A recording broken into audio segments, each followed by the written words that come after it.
Welcome back to another episode of Murder, Mysteries, and More. My name's Kaylee. My name is Desi. Don't forget to like and subscribe, and don't forget to hit the bell next to the subscribe button to turn on post notifications. Before we get into this case, we always encourage those who have useful information for any unsolved case to please report it to your local police and sheriff department. And the winner for the August 2nd video is the OG Biggie Smalls. What happened to Biggie Smalls? Yeah. Great times. Love Biggie Smalls. Quick disclaimer, this video is not recommended for people under 18. It will contain some difficult topics and may contain some offensive language. If you are not comfortable, then please do not watch this video. Could you ever imagine going to a house party one night with your man and then the next day he's dead? Could you also imagine that you're charged for his murder, but the evidence shows otherwise? Today we'll be diving into the murder of John O'Keefe and the trial of Karen Reed. John O'Keefe, who was born on December 8th, 1975, grew up in Braintree, Massachusetts. He graduated from Braintree High School and Northeastern University. John also had a master's degree in criminal justice from UMass Lowell. John had been living in Canton, Massachusetts since 2014, where he was raising his niece and nephew due to his sister and brother-in-law's deaths. John was a 16-year veteran of the Boston Police Department at the time of his death. John's former partner, Pat Rogers, who is deceased, was featured on the TV show Boston's Finest. Karen Reed was born in 1979. She grew up in Blacksburg, Virginia, and Taunton, Massachusetts. According to her dad, they lived in a quiet, woodsy cul-de-sac where Karen enjoyed playing piano and she attended mass regularly.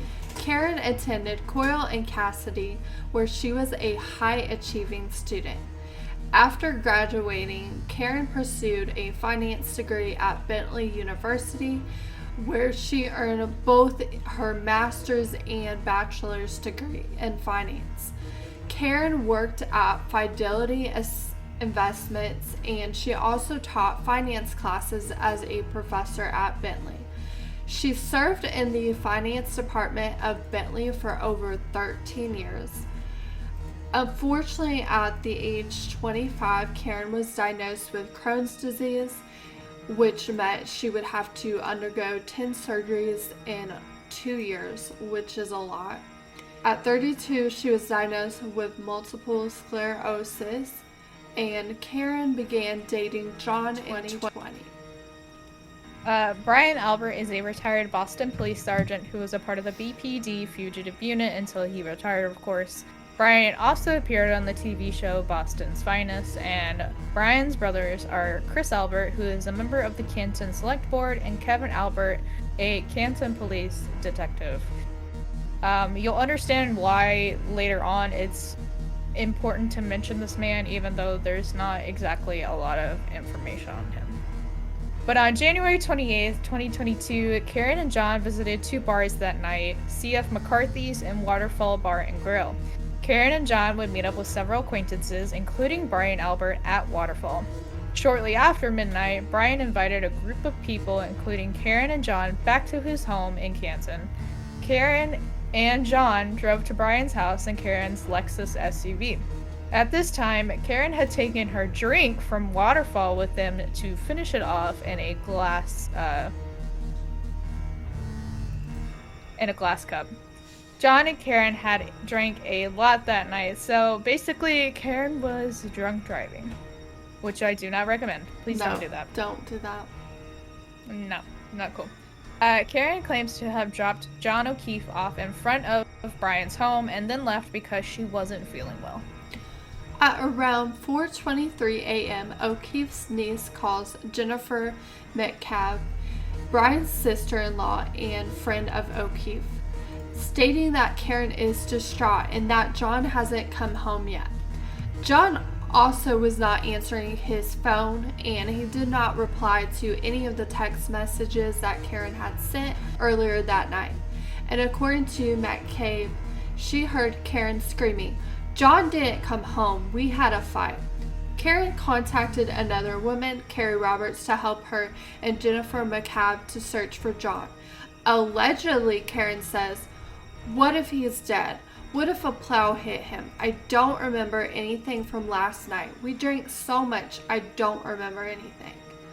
Which, that doesn't make it look so good for Karen saying all that. No, not really. It's important to note that it was heavily snowing around this time, and at around 5:07 a.m., Karen mentions she had a crack in her taillight, and she wonders if she accidentally hit John.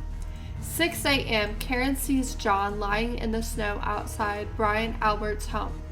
An emergency responder says that while on the phone with Jennifer, Karen can be heard saying, quote, "I hit him." Whether she states it as "I hit him" or "I hit him," like as in hit him with a car, is unknown. John O'Keefe was transported to a Good Samaritan hospital in Brockton, where he was later pronounced dead. Which is very unfortunate. Yeah. Now, the investigation into John's death was butchered, to say the least. A lot of things went wrong, and just the police didn't follow all the steps like they should have, in my personal opinion. The lead investigator on the case was Michael Proctor of the Norfolk State Police. And what the police had found was pieces of a cocktail glass and patches of blood where they were found alongside John's body. They also had found pieces of a broken taillight said to match the broken taillight on Karen's SUV. And on this taillight, there is a piece of what they think is John O'Keefe's hair, and it was lodged into it. They also found microscopic evidence of the taillight on John's shirt. There was also, and this is something they didn't really look more into, but I think it's suspicious, there was also a footprint and droplets of blood on his shirt. And there was also grass stains on his jeans. Which is very suspicious, because if he was hit, why would there be grass stains on his jeans? Yeah, this seems more than just a car accident. Yeah, exactly. Also, an investigation was never done inside Brian Albert's house, which they usually do to cover their bases. So... that's a red flag. yeah, it's a big red flag for me. Per the coroner, John was found with abrasions on his right arm, several lacerations to the face, 2 black eyes, and skull fractures. Hypothermia was a contributing factor along with other injuries to John O'Keefe's death, and there was not a proper chain of command on the evidence whatsoever. Now, only 2 days into the investigation, police already had a theory, and that theory was that Karen hit and killed John O'Keefe with her car. So they decided on February 2nd, 2022, to arrest her at her home and charge her with vehicular manslaughter. And of course, Karen pleads not guilty and gets out on bail. But, double whammy, June 10th, 2022, she's arrested again, but on different charges, which would be charges of second-degree murder, manslaughter while under the influence, and leaving the scene of personal injury and death. Which is a huge step up from just vehicular manslaughter. Definitely. Yeah. And her bail was set at $100,000, and once again, it was paid, so she's been out on bail ever since. Many, including Karen herself, believe that Karen was framed by the Alberts. First of all, Colin Albert and John O'Keefe supposedly had beef. Colin was 17 at the time and was a star football player, and the reason why they had beef, according to Karen, was because one night Karen and John were sitting in the bed when the home security went off. Obviously, John goes to check it out and finds Colin and his friends out in the front yard drinking. When John confronts Colin about this, he tells him, "Go fuck himself."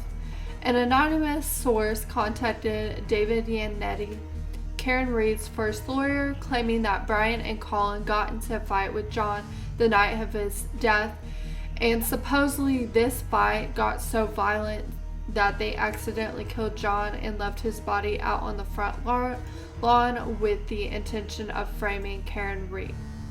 Days after John's death, Colin posted pictures on his social media And clearly you can see that his knuckles are bruised and scabbed.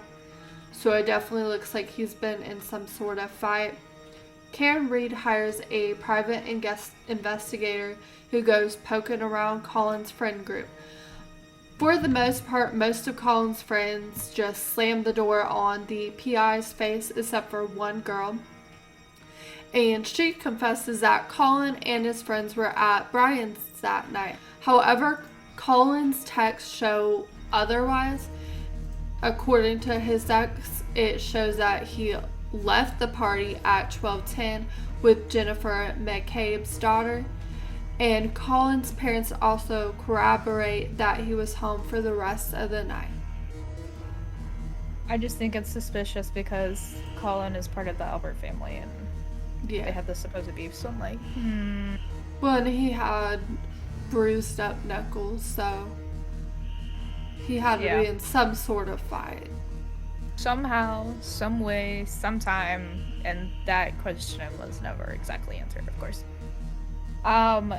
Something that's really strange is that multiple witnesses, which was most of the Albert family, claim that John O'Keefe never showed up at the party. However, there is a witness that does say otherwise. He says that Karen Reed was sitting out in her SUV. John O'Keefe was nowhere to be seen, not out on the front lawn, not in the SUV. So with his kind of statement, it's assumed that it sounds like John was at the party. And they never investigated the house either. And if they did a proper investigation of the house, they would have been able to find fingerprints. Yeah, they could have found a lot of evidence, for real. Yeah. So Jennifer McCabe actually texts John at 12:40 a.m. saying hello, and then again at 12:42 saying, "Where are you?"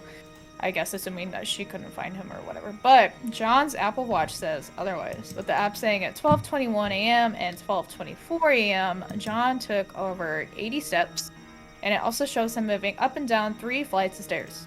Also, something really more suspicious is a man named Brian Higgins made 2 phone calls to Brian Albert around 2:22 a.m.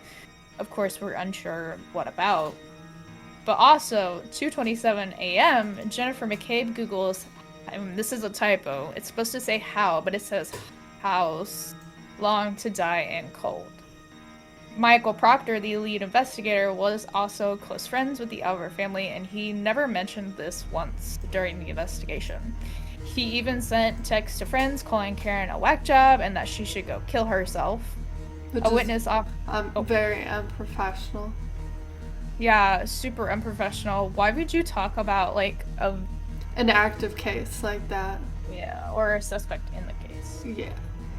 What? A witness offered to buy Proctor a nice gift once the case against Karen Reed wrapped up, which is aka bribery. And shortly after John's death, Brian Albert got rid of his dog, who was a German Shepherd, and put his house up for sale. Which is very coincidental. Very coincidental. And mind you, they had that German Shepherd for 7 years. Yeah, so he's a pretty old dog. Yeah, and I don't condone people getting rid of their dogs. I don't either. Yeah. Turtle Boy, a local blogger, picks up this story and posts breakdowns of the case along with his opinion. This divides the town in half, with parents refusing to talk to each other, even friends unfriending each other. Most of the town is fairly supportive of Karen and believes she's innocent, showing up to her trial and rooting for her. They're like, "Free Karen, Karen, you go get him." And things do take a bad turn though when Turtle Boy and his followers start to go to witness houses and they start intimidating them. October 2023, Turtle Boy is arrested and charged with witness intimidation. Once he's released from jail, he decides to kind of cut things back on the blogging of the Karen Reed trial because things were not looking good for him. No, they really weren't. He kind of fucked up in that whole process. Yeah. Yeah. But for those who believe Karen Reed is truly guilty, there is some damning evidence that does not favor her, such as Karen and John had been fighting weeks leading up to his death, when Karen thinking John was cheating on her. Double whammy though! Karen had been texting one of his colleagues, Brian Higgins, exchanging flirty texts. Brian Higgins was also at that party at Brian Albert's house. So, a little weird. Karen also called John over 50 times after dropping him off and left several voicemails, one of them saying, "John, I'm here with your fucking kids and no one knows where you fucking are, you fucking pervert." Karen was also caught on a surveillance camera backing out of John's driveway the morning of his death with her taillight already being broken. Yep, so things are not looking good for her either. No, it's just going in circles at this point. Karen's official trial began on April 2024, which that's not even that long ago. And 70 witnesses were called all throughout the trial. So much evidence and testimony that was not brought to light into the investigation was finally brought out during the trial. One witness, Dr. Murray Russell, a dog bite expert and a former ER physician, spoke up about John's injuries. She states that his injuries were not cuts from the taillight / Karen's car, but were from a large dog due to the pattern of cuts and bites. But I've seen the photos, even by looking at the photos, it does look like those were made by an animal, and yeah. The Alberts did have a German Shepherd. Another witness, Dr. Andrew Rentschler, also doubled down and stated John's injuries couldn't have been from a vehicle, as he had done a 3D model reconstruction of the alleged crime. Fortunately for Karen, in June of 2024, the judge declares a mistrial due to the jury being split. And we would love to know in the comments what your personal take is on this. Yeah, and actually 2 of the charges that she was being charged with, they can't even charge her with again because the jury didn't indict her on it. They all voted not guilty. It was one of the charges they just couldn't agree on. And technically some people are saying like it's a double like whammy sort of situation, so they might not even be able to charge her with that charge either. Yeah, it is kind of a double-edged sword situation because like on both sides there is a lot of evidence or sketchy things. Yeah, it's just, I don't know, there's so much. But they definitely should have gone to the Alberts house. I think that would have, because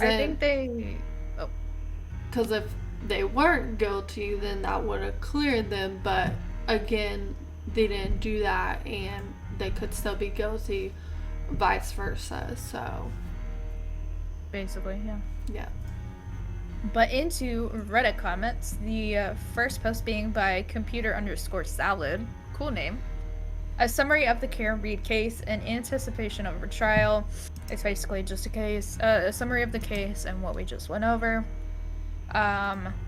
Vice advice, but she also had inexplicably searched how long to digest food, Jennifer McCabe did, in between searches about hypothermia, which is a weird thing to search if you're not trying to cover up a murder, right?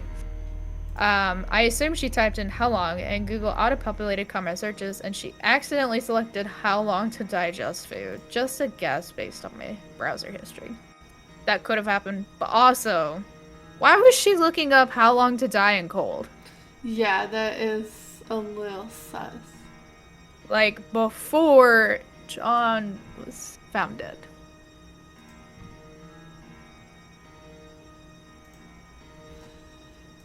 Geneve 158. I'm usually an Occam's razor kind of gal, but there are a lot of weird things that ping my spidey senses here, and I also do not trust cops. Even though I find vast conspiracies hard to swallow, I lean towards thinking that there is something that happened at the house and that Karen Reed is innocent.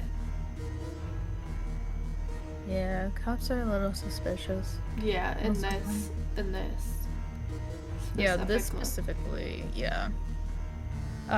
Texas Photo G, the injuries he has aren't consistent with her accidentally backing into him with her Lexus, and it's unlucky if she was going super fast since it was snowy/icy. Dog bites, black eyes, etc. Doesn't make sense. It really doesn't. No, it does not. Yeah. Elizabeth Honey, as someone who is from the area, there is so much corruption in that county you have no idea. She's absolutely innocent. Anyone who thinks otherwise just doesn't have the facts or understands the level of corruption in Norfolk County. There are other cases I can give examples that are clearly being covered up. People in power being protected. It's the truth. Yeah. I can believe it. I mean... Finnegan 922. Okay, devil's advocate for a moment. They were both drunk, right? So if he stumbles as he walks around the car and she doesn't see him, she hits him with his head at taillight height. There seems to be a lot of problems with prosecution and defense theories of the case. Yeah. Mary 55330. I'm 50-50 on if she hit him, and if she did, I don't think she knew she did.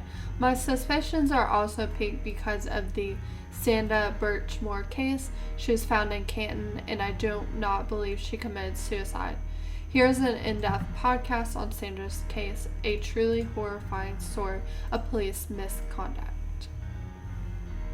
Damn. Miserable_emu5191. I've heard that the person who accused Aidan Kearney of domestic violence is also somehow connected to the case. I can't remember exactly how. I think he is a case of two things that can be true. He isn't totally right in the head, but I think he is also correct in Karen being railroaded by the corrupt system in that area. I believe that 100%. Yeah. Legitimate Des 5737. Can anyone tell me what color t-shirt Mr. O'Keefe was wearing that night? I asked because one of the party goers testified seeing a dark blob on the lawn. That is a good question. Very good question that we'll never have the answer to. Nope. Nope. Yeah, Strange Soft 2542. You'll never convince me that a house full of pigs killed a dude threw his lifeless corpse in their own yard, then proceeded with Google searches. Either they are the dumbest fucking assholes on the planet, or all the free Karen Reed people are. LOL. Oof. Big oof. Yeah, we can go to the next one. The second post is by PC_Bucky. Karen Reed murder trial ends in a mistrial with starkly divided hung jury. Lord of Hats. I never heard of this case before, but skimming through it, it reads like the perfect storm of what the fuck. So true. It really does. This case is mind-boggling for me because I'm like, what the hell, man? Yeah. Steel City, 1989. The lead investigator literally texted, "I hope she kills herself," and had to read out his text in court. Like, what the fuck? The article OP posted is ridiculously ambiguous about anything but the seemingly damning "I hit him" smear job. Yeah. D_WFB. Also, this is horrifying. When Proctor was searching Reed's phone as part of the investigation, he texted his superiors, "No nudes yet." That's sick. Ew. Yeah. That's that gross. would be the ick. Resume Dar say what? Then I hit him quote was from one of the three paramedics in the ambulance. The others testify that she was saying, "Did I hit him? Could I have hit him?" Which that's obviously different. Yeah. And also makes sense when you're panicking and trying to reason about such thing could have happened. And yeah, she was also drunk as well that night, so she could have easily asked, like, if did she accidentally do this and not realize it, because when you're drunk, you're not going to remember everything you did. No. Especially for drinking a lot. Yeah. Anti-joke 13. You should only need a unanimous verdict for guilty. Not guilty should require a 3/4 majority. If 3 or 4 jurors are holding out for guilty, there's enough reasonable doubt in that room to warrant a not guilty verdict. That is true. Yeah. Michael_G_Borden. Wild speculation. Dog attacks victim. Drunk people try to get dog off. Failed. Tried to beat the dog. Oh gosh. Also beat the victim to death. Removed the dog and blamed the lady who let police go for it. And though the prosecutors can't quite piece it together, they go for it too. Yes, I watched too much Law and Order. That is some Law and Order shit, though. That is, yeah. Confirm. If that's true, though, that's fucked up. Come on, man. Yeah. TKRR. Honestly, the whole case is an incomprehensible mess. Yes.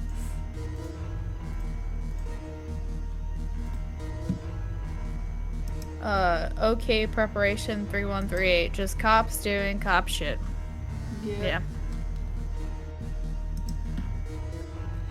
Boston Globe. Lawyers for Karen Reed seek dismissal of 2 charges. Say deadlock jury took murder charge off the table. Minmon-Tour report. Sounds like her lawyer is just doing his job. With that said, doesn't mean any of this is actually true and could just be posturing to put pressure on the district attorney to throw out the murder charge. Also not sure what the judge can do here. Feels like one of those you can't put toothpaste back in the tube scenarios. The judge declared mistrial and relieved the jury. That's until the case is filed again. Yeah. If they do, they probably will. They'll try at least. Yeah. I can see that. I can also see that as well. Worried exercise 8120. Who the hell is Karen Reed and why won't she leave me alone? Karen Reed's coming to haunt your ass because people are trying to convict her of a crime she probably didn't commit. Dirty water. So there are a few different issues here. First, this is hearsay and not a sworn-in statement by someone on the jury. It can be stated, but without sworn statements by all the jurors, not much can be determined. Next, if this was the case, why wouldn't the jury ask for judge clarification on this? It would seem bizarre to agree on some counts and not proceed to ask the court to determine if partial is okay. Next, why did the defense, when the judge announced this will be a mistrial request, judge poll the jurors? While I would have liked it, it seems odd that the defense didn't ask it all when they had the chance to get this on the record. And then the Cabas responds, the defense is asking the court to allow them to get evidence from all the jurors. I'd be surprised if they didn't get them. If they all agree in this story, it'd be tough to deny the motion dismiss. And this is not allowed in Massachusetts to poll the jurors. You're only allowed to poll jurors after the verdict is in, before it's recorded to see if it's unanimous. Polling to try and get partial verdict after the jury has announced is deadlocked and considered coercive. Yeah. Yep. Anonymous 92916. Don't see the point in using an enormous amount of taxpayer money to try the circus again. She might have done it. It's probably more than likely. Everyone is hammered and the cops botched it from top to bottom. Seriously doubt a different jury comes back with a guilty verdict for murder. I highly doubt I think the same thing's probably going to happen again. So, yeah. If they try. But I will say, even if she did something, you still gotta explain the dog bite marks. Yeah, there's a lot of questions unanswered here that just don't add up with her hitting him with her car and killing him. Yeah, and also, like, why would somebody search how long to die in the cold, and they really needed to search the house to determine whether he was in the house or not. Yeah, they just butchered it to Yeah. fucking shit, dude. Like, I've seen garbage men do better jobs than these cops. Yep. It's pretty sad. Pretty disgusting. So, my personal opinion, if I think Karen Reed did or did not kill John O'Keefe, I am kind of a split person. However, I will say after watching many videos and everything, I kind of am on the more so the side that she is innocent. The main thing is like with the dog bite marks and like his injuries and everything, that cannot be replicated with a car. And just with them not investigating the house at all for like evidence either, and like and she was drunk as well, so they might have taken advantage of that. So Yeah. yeah. And then what's your opinion, Dusty? I kind of feel the same. I'm like mostly a split person, but for me personally in this case, since I've been following it since this trial started and with all the shit that's came out, I think she's innocent. I think for sure it seems like she's being framed. Either that or she's really good at lying her ass off and she's pulling this off miraculously. And if she is, I applaud you for that because that's crazy. Yeah, but that is crazy. I think it's just too much for her to like pull all this off. I think she was framed. Yeah, and I think so. like the dog bite marks, you cannot just replicate that No. as I a feel human. I feel like if they had done the investigation right and they had went inside the house and if they didn't find any other evidence or anything like that, I would be more so for her doing it. Yeah, and They did. and also, even if they did kill or murder him, they could have done it on accident because he could have gotten in a fight with them, and the fight could have gone too far. Fair. And they decided to cover shit up because that does happen. But yeah, we may never know. Nope. Definitely not. Poor John O'Keefe. He was a Boston police officer. He was gone too soon. And I hope his family gets peace for his death and justice is served to whoever committed this awful crime, but probably not. So thank you for listening to another episode of Murders, Mysteries, and More. Join us next week for another exciting case. And as always, remember to always keep your eyes open. You never know when you'll be left out to die in the cold ass snow.